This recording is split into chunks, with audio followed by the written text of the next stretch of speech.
애청자 여러분 안녕하십니까? 투데이 오늘은 김인실 대르사입니다.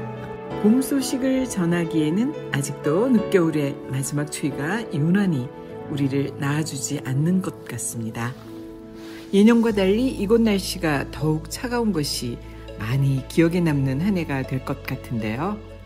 아직 가끔은 찬바람에 옷깃을 여미고는 하지만 시간은 우리를 재촉하듯 봄을 향해 참으로 빨리 흐르는 듯합니다. 우리가 흔히 쓰는 말 중에 사랑과 감사 그리고 무엇인가를 기억하고 싶어 할 때 쓰는 단어가 있습니다. 바로 누구누구 덕분에 또는 무슨 덕분에 라는 단어입니다. 현재를 그리고 오늘을 살고 있는 우리는 많은 것들이 주위 사람들의 덕분이라는 것을 잘 알아가기가 참 쉽지 않은데요. 저 역시 우리 모두의 덕분으로 항상 감사하게 살아가고 있습니다. 그리고 흔히 우리가 주위에서 가장 자주 접하게 되는 것이 음악인데요. 음악을 듣다 보면 모든 악기 소리와 노래까지도 자기만의 목소리가 있습니다. 일정한 크기에 맞는 소리와 박자로 서로 조화를 이루어 하나의 음악을 만듭니다. 그런데 만약 악기마다 자기 소리만 키운다면 그것은 아마 음악이 아니고 우리를 괴롭히는 소음이 될 것입니다.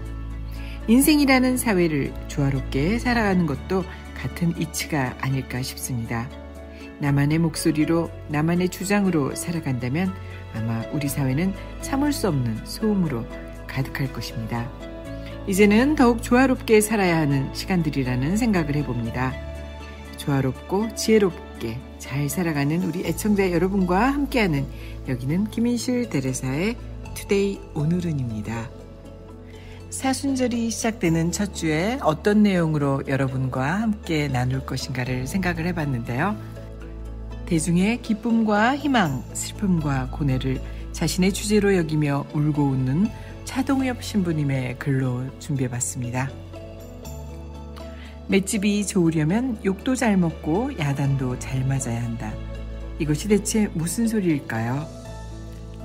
빛과 그림자로 일본의 가장 권위 있는 문학상인 나오키상을 수상했던 와다나베 주니치는 이 맷집의 비밀에 주목했습니다. 그는 그의 또 다른 저서 돈감역에서 꺼벙이 스타일의 인간을 이상형으로 그려냈습니다. 줄거리는 이렇습니다. 대학병원에서 늘 교수에게 야단 맞던 의사가 있었습니다. 그때마다 그는 거의 반사적으로 네 라는 한마디로 웃어 넘겼습니다. 꺼벙이 스타일인 그 의사는 상사들에게 야단맞기 좋은 타입이었습니다. 그러나 그는 어떤 잔소리도 쇠기의 경일기식으로 처리했습니다. 그러다 동료들과 눈이 마주치면 싱긋 웃기도 했습니다. 네 라는 대답은 잔소리와 함께 일정한 리듬을 타고 반복되곤 했습니다. 이것이 그 의사 특유의 야단맞는 기술이었습니다. 하지만 그는 수술이 끝나면 교수의 잔소리도 씻은 듯이 잊어버렸습니다. 언제 야단 맞았냐 싶을 정도로 잡담이나 조금 전에 끝난 수술 이야기로 동료 후배들과 즐겁게 대화를 나눴습니다.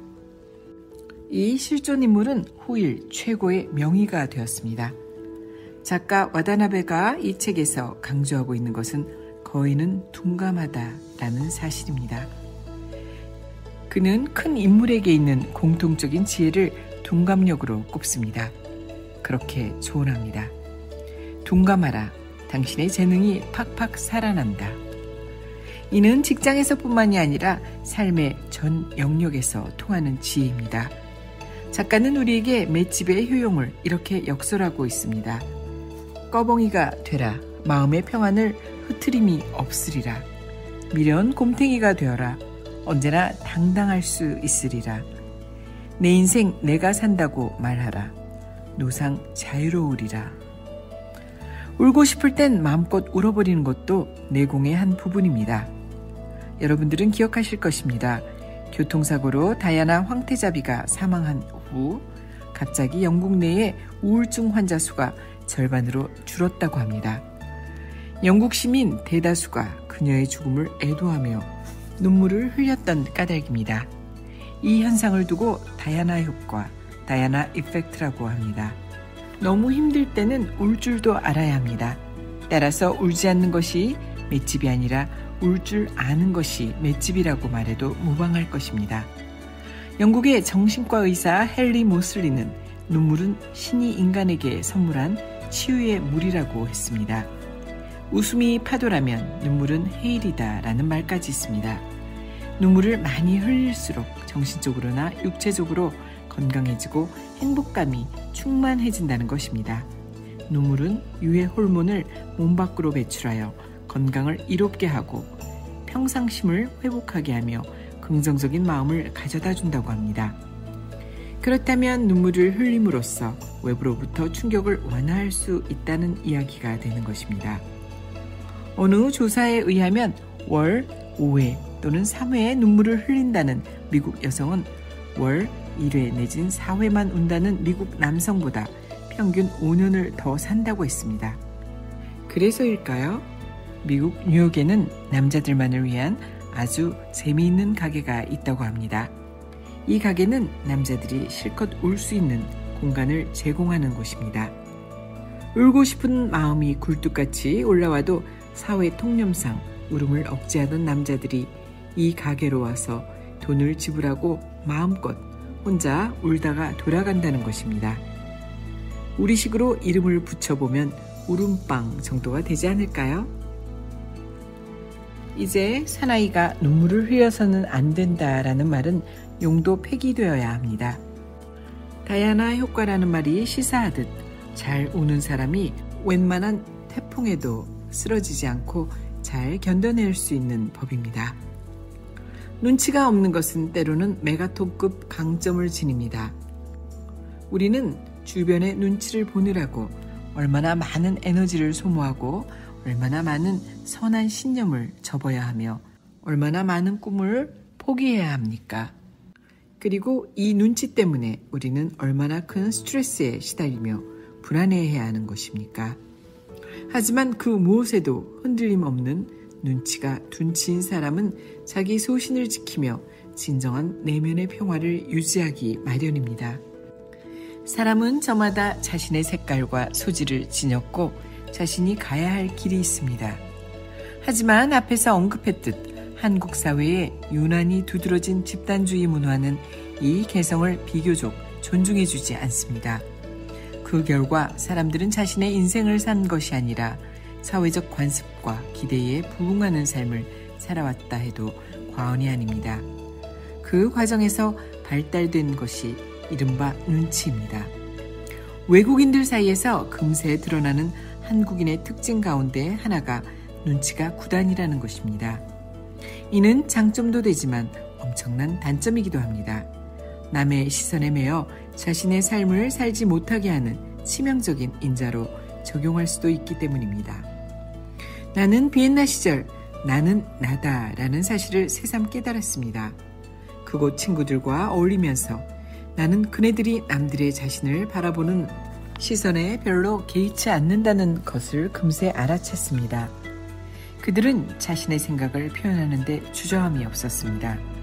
그것이 튀는 생각이건 버릇없는 발상이건 전체 여론에 반하는 의견이건 그런 것은 전혀 중요치 않았습니다. 이 깨달음은 나에게 엄청난 해방감을 주기 시작했습니다. 지난날 은근히 억압받았던 나는 나다라는 인식이 살금살금 되살아났습니다. 이렇게 나는 점점 큰 자유를 누리게 되었습니다. 상대방의 주장과 견해를 존중해주는 문화 속에서 긍정적인 자신감도 생겼습니다. 하지만 우리에겐 근거 없는 획일화된 잣대가 너무 많습니다. 이는 엄연한 폭력이며 횡포입니다. 이 때문에 얼마나 많은 사람이 억지로 굶고 있으며 쉽사리 얼굴에 칼을 댑니까? 이야기가 극단적인 예로 좁혀지고 있는 것이 유감이지만 계량화된 미의 기준은 우리가 지니고 있는 가치관의 문제를 상징적으로 드러내주고 있는 것은 아닐까요? 그러므로 나는 제안합니다. 내 멋에 살라, 내 폼에 살라, 나 잘난 맛에 살라. 나에게는 나만의 멋이 있고 나만의 잘난 맛이 있다. 그 무엇에도 주눅들지 않는 비교 불허의 나스러움이 나에게는 있다.